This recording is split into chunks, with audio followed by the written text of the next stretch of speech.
तुम्ही पाहत आहात MCN न्यूज मराठी।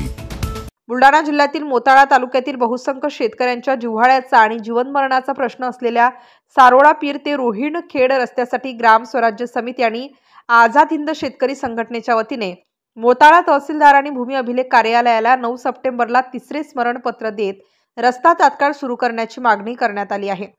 सारोळा पीर ते रोहिणखेड 10 किलोमीटरचा पांदन रस्ता मागील 50 वर्षांपासून नागरिक व शेतकऱ्यांसाठी जीवघेणा ठरतोय। असंख्य शेतकऱ्यांना शेतातील मशागत करणे दुरापास्त झाले आहे।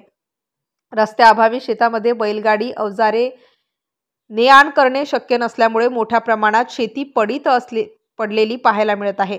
तर असंख्य शेतकऱ्यांच्या उदरनिर्वाहाचा प्रश्न उपस्थित झाल्यामुळे पंचक्रोशीतील बहुसंख्य शेतकरी मेटाकुटीस आले आहेत।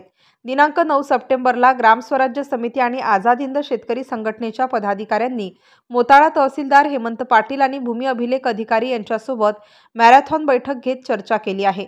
निवेदनाच्या अनुषंगाने त्वरित कारवाई करून रस्ता अतिक्रमण मुक्त न झाल्यास बैलगाडी मोर्चा काढण्याचा इशारा सुद्धा यावेळी निवेदनाच्या माध्यमातून देण्यात आला आहे।